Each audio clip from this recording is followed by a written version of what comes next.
Realmente é sempre complexa, né, a eleição para reitor da URGS, mas nesse ano tem alguns diferenciais. Tá mais complexo. Esse resultado, né, da consulta à comunidade, ele terminou com 2 possibilidades de leitura. Tudo depende do cálculo usado, né? E em todas as outras eleições da universidade, os votos dos professores tinham peso de 70% no resultado. E os votos dos alunos e dos técnicos administrativos valiam 15% cada. Então, voto do professor vale mais. Tá? Isso, exatamente. Nesse ano, a previsão inicial era de mudar esse cálculo, para que os votos de todos os 3 segmentos, tivessem o mesmo peso.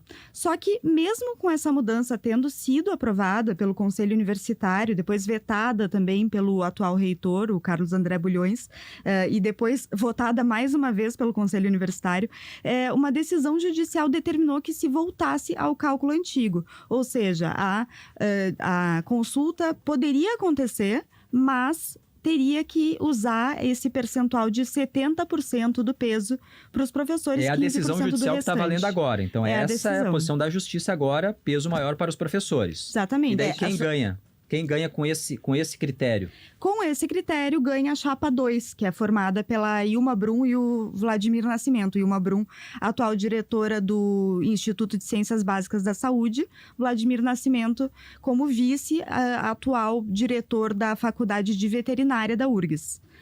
A outra chapa que se considera vencedora pelo critério de ter obtido mais votos no global, ela alega a chapa 3, né? A chapa 3, que é liderada por...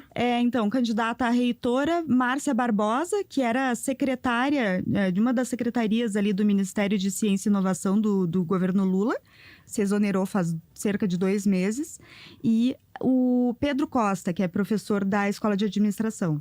Então, essa chapa alega que houve um acordo entre eles e que todas as chapas assinaram, concordando que, independentemente da decisão judicial, independentemente da lei, valeria o critério do maior número de votos. Tem esse documento? Isso, de fato, houve esse acordo? E qual é o peso dele, Isabela? Então, existe um termo de compromisso que foi assinado pelas 3 chapas. No último debate oficial ocorrido na quarta-feira da semana passada, lá no Salão de Atos, eles leram, inclusive, esse termo de compromisso defendendo o cálculo paritário, né? Que é esse cálculo que defende, que prevê o mesmo peso nos votos dos 3 segmentos. E pedindo daí para o Conselho Universitário, que é a próxima etapa da votação, da eleição para reitor da URGS, que os conselheiros desse conselho levem em conta esse cálculo, né? Mas assim, é um termo de compromisso, teoricamente precisaria a chapa vencedora pelo cálculo antigo dizer, não, nós aceitamos que nós não somos os vencedores, né? Isso já ocorreu? Não. Eles estavam... Bom, de qualquer forma, vencer ou não vencer aí não faz muita diferença, considerando-se que é uma lista tríplice. Na lista tríplice, independentemente da votação, o presidente da República escolhe o reitor e pode escolher o terceiro mais votado, como aconteceu com o Bulhões, que é o atual reitor. E não só isso, né, Rosane? Na verdade, é mais complexo ainda, porque como existe essa nova eleição no Conselho Universitário... Que ocorre na sexta-feira. Acontece na sexta-feira, exatamente. Então, o que vai acontecer, né? O que eu apurei com as minhas fontes foi o seguinte, vai ser encaminhado esse cálculo dos 70% para os professores, o voto dos professores valendo mais, por meio oficial, ali, né, o Centro de Processamento de Dados da URGS vai encaminhar esse resultado para o Conselho Universitário e as entidades representativas de professores, alunos e técnicos administrativos fizeram o cálculo prevendo a paridade, prevendo que todos os votos valessem a mesma coisa.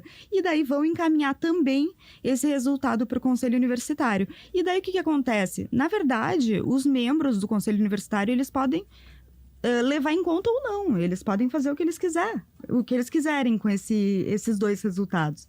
Porque na prática eles votam como eles acharem melhor a partir das chapas que estiverem inscritas junto ao Conselho Universitário. E eles que mandam a lista com 3 nomes para o presidente da República escolher. Exatamente, sim. Daí é na sexta-feira que vai ser feita essa nova votação, daí sim a votação oficial que compõe a lista tríplice, e daí essa é encaminhada para o Ministério da Educação, que daí sim, como a Rosane disse, decide entre um dos 3 nomes, não necessariamente mais votado. Ontem os votos, então, se for considerado o total de votos, daí é os professores, os técnicos, administrativos e estudantes. Daí a chapa 3 teve 6.620 votos, a chapa 1 teve 5.690 e a chapa 2 teve 5.087. Se for o critério do maior número de votos, simplesmente todo mundo tem o mesmo peso, seria a chapa 3 a vencedora, né? Agora chama atenção, porque a chapa 2, ela foi entre as 3 a que teve um menor número de votos no total, mas a que teve mais votos dos professores. E daí, no peso, considerando essa decisão judicial, considerando o peso maior para o voto do professor, ela ficaria em primeiro. Exatamente. Mas, ao mesmo tempo, também tem outro cálculo, Stout, porque o peso ele é de 33,3%, né? 1/3 para cada segmento. Então, tem que pegar o total de professores, que é um número menor, né? É o menor segmento, e daí considerar o número de professores que votaram naquela chapa, e daí ver o percentual que votou naquela chapa. Então, não é nem o número bruto, não é nem o número total de eleitores de cada chapa, é o número de cada segmento. Então, é bem complexo esse cálculo.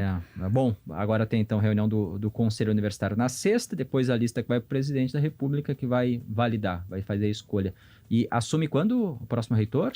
Setembro. Setembro deste ano. Na verdade, eles estão justamente correndo, acabaram atrasando um pouco o processo eleitoral por conta da enchente, mas eles precisam legalmente terminar tudo 2 meses antes, encaminhar a lista tríplice 2 meses antes do fim da gestão do atual reitor. Obrigado. Isabela Sander acompanhando a eleição da reitoria da URGS.